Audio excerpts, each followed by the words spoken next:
Cedemos a palavra ao nobre senador Fernando Collor de Mello. Qual que é o tempo?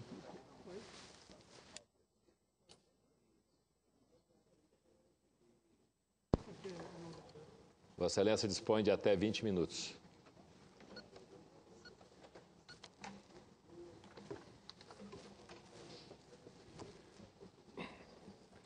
Excelentíssimo senhor presidente Waldir Raupp, excelentíssimas senhoras senadoras, excelentíssimos senhores senadores.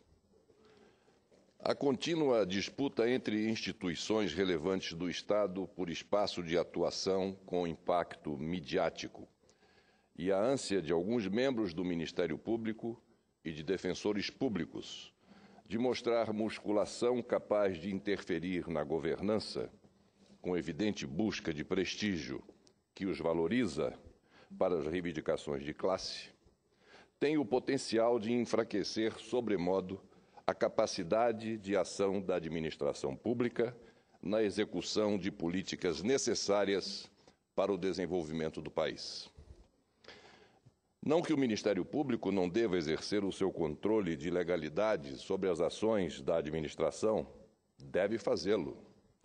Porém, sem perder a disposição ao diálogo, à parceria, sem querer reivindicar justiceiramente um monopólio do espírito público que não lhe pertence. Não deve, com seu controle, inviabilizar escolhas políticas e bloquear sua execução, mas garantir qualidade e eficiência no processo e no resultado, dentro do marco legal existente.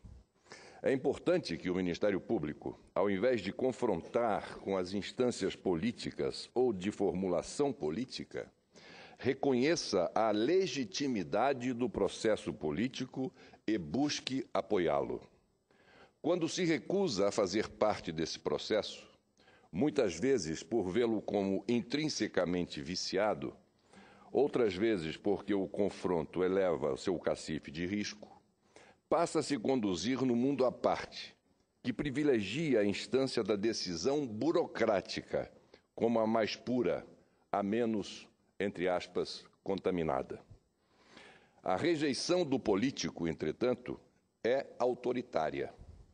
É a rejeição também da democracia como forma de governo, em que decisões sobre o que é melhor para o coletivo são tomadas por quem tem voto popular e não por quem passa num concurso público. E por mais que se queira apartado do mundo dos políticos, o Ministério Público age politizadamente ao fazer oposição cerrada a determinadas ações governamentais. Só que esse agir politizado carece de legitimidade, porque desconsidera as instâncias decisórias do governo democrático.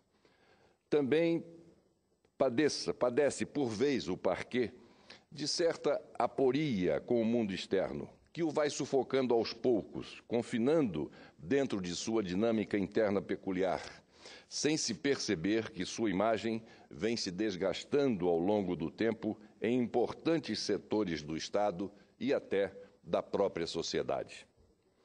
O Ministério Público foi vítima de seu sucesso e de seu prestígio inicial. A independência funcional de seus membros e a autonomia da instituição, que eram seu maior capital, acabaram se revelando também como sua maior fragilidade. No mais, ao longo dos anos, parte dos membros passou a se encantar com o seu poder de admoestação administrativa. O idealismo orgânico do momento constituinte foi dando lugar à atuação frequentemente individualista, politizada e corporativista. Cada procurador, nessa linha de atuação, passou a se portar como um procurador-geral em menor escala, falando pela instituição como um todo, dando entrevistas, lançando seus disparos contra qualquer autoridade constituída, sem consideração com eventual privilégio de foro com o grau de imunidade do alvo. A independência funcional, mal entendida, porque dissociada do agir institucional, para ser vista como atributo individual, foi erigida em valor absoluto, fazendo sombra à unidade e à indivisibilidade. Senhor presidente, Waldir Raupp, senhoras e senhores senadores, essas que acabo de ler são algumas das reflexões do subprocurador-geral da República, Eugênio José Guilherme de Aragão, ex-corregedor-geral do Ministério Público Federal e hoje vice-procurador-geral eleitoral. Faço minhas as suas palavras.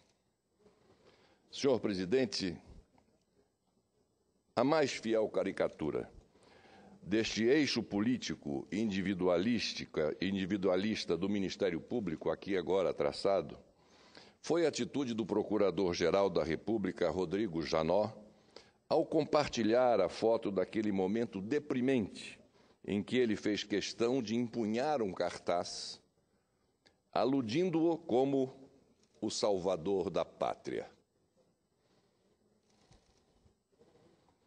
Vejam bem, o senhor Janot como salvador da pátria. Resta saber a que pátria se refere.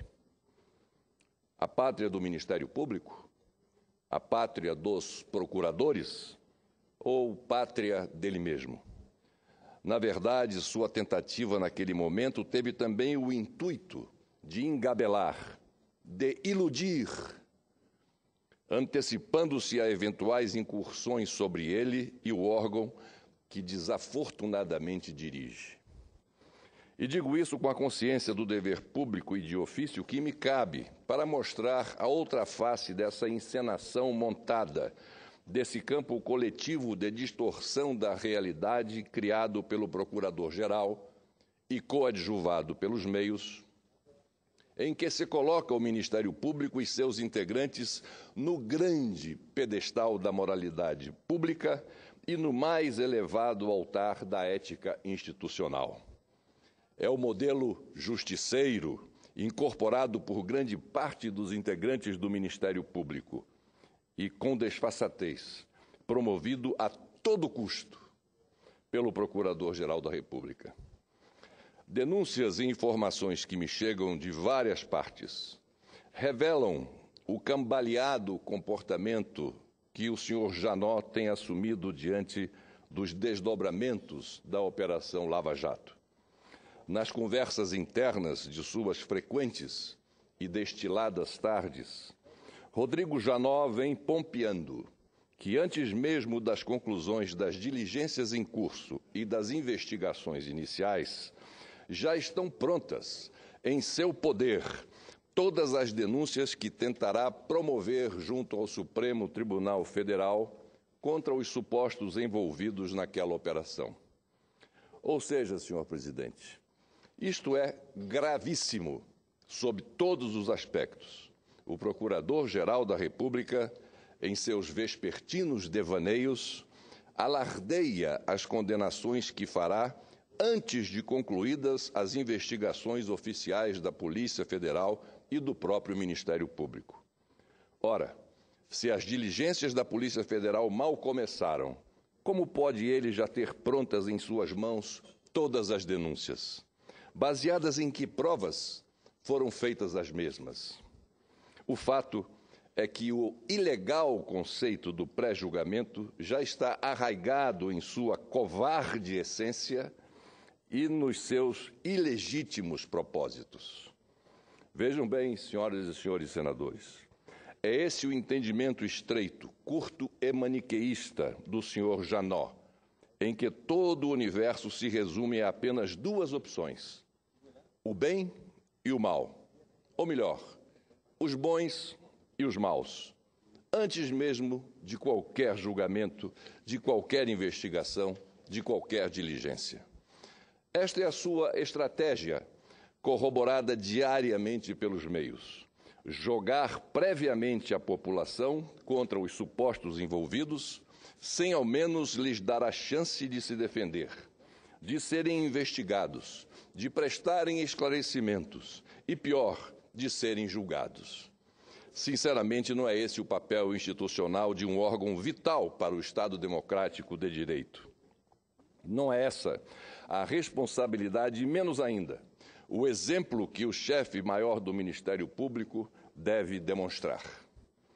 Senhor presidente, senhoras senadoras, senhores senadores, a grande verdade é que, sob a inspiração de Oscar Wilde, que disse que, abro aspas, os outros são realmente terríveis e que a única sociedade possível é a de nós mesmos. Setores do Ministério Público tentam se autoconstituírem como mais um poder da República. Seu chefe se considera um arremedo de presidente da República e parte de seus subprocuradores arremedos de ministros de Estado. O processo de empoderamento desse órgão, aliás, não é só dele. Não é só dele. Verificado nas 2 últimas décadas, tem se revelado um risco, uma ameaça à própria governança do país.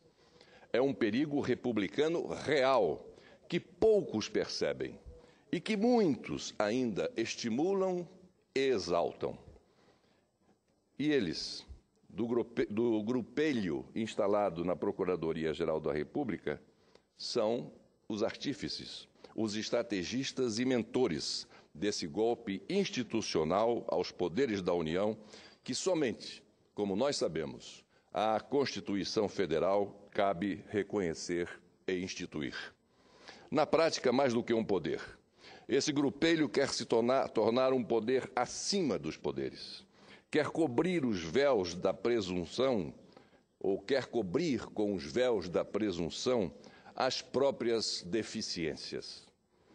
Quer transformar os poderes da União numa pirâmide, cujo vértice superior caberia ao Ministério Público e os vértices inferiores ao Executivo, Legislativo, Judiciário e, enquanto lhe convier, à imprensa.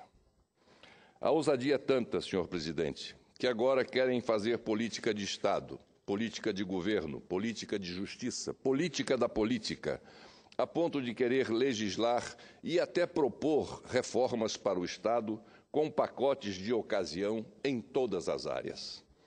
Querem redescobrir o Brasil, salvar a pátria, refundar a nação, como se o restante da sociedade vivesse na caverna, sendo eles os únicos capazes de criar uma utópica República de Platão, com sua linha a dividir o inteligível do sensível, a ciência da opinião e, no ápice de tudo, o bem supremo, representado por ele, Ministério Público. O mais grave, senhor presidente, é que todo este deprimente quadro foi exatamente o mote da campanha eleitoral de Rodrigo Janot para conseguir se alçar ao cargo de procurador-geral. Tratava-se de mais uma armadilha, de mais uma ilusão. Infelizmente, o tempo mostrou que o comportamento dele foi o oposto do que prometera. Juntou-se a um grupelho do Ministério Público para dar continuidade à nefasta política do antecessor. Tanto é assim que o senhor Janot continua aplicando a reserva de domínio dos processos de autoridades com prerrogativa de foro. E chamo a atenção de Vossas Excelências. Continua chantageando, o senhor Janot continua chantageando e sendo chantageado. Continua promovendo mais e mais privilégios para sua categoria. Continua desviando condutas, descumprindo leis, normas, súmulas e ritos. Este grupelho, esta parte disfuncional da Procuradoria-Geral da República, é que, por excelência, desnatura o seu trabalho e desqualifica os seus membros. Por isso, o chefe-maior, Rodrigo Janot, enquadra-se naquela máxima de que, quando vemos um gigante, temos primeiro que examinar a posição do Sol e observar bem, para termos certeza de que não é a sombra de um pigmeu. Mais uma vez, o Ministério Público vem sendo sacudido por uma chefia que não tem esta chefia estatura moral. A chefia do Ministério Público, o seu Rodrigo Janot, não tem estatura moral, não tem estrutura emocional para conduzir um órgão tão importante com a isenção, a correção e a altivez que se espera. Pior ainda, quando isso ocorre em momentos complexos e delicados, como o atual período em que o Ministério Público atravessa. Senhor presidente, senhoras e senhores senadores, encerrando, e pelo cenário aqui descrito, por toda a atual conjuntura que estamos vivendo, e principalmente pelo momento político por que passamos, é sempre oportuno rememorar o ensinamento de Montesquieu. Segundo ele, abro aspas, não existe tirania mais cruel, do que a que se exerce à sombra das leis e com a coloração da justiça. Fecho aspas. Tomara, desejo, queira Deus, que o senhor Janot absorva a lição antes que seja tarde. Era o que tinha a dizer, por enquanto, senhor presidente, senhoras e senhores senadores. Muito obrigado a todos pela atenção. Obrigado a Vossa Excelência.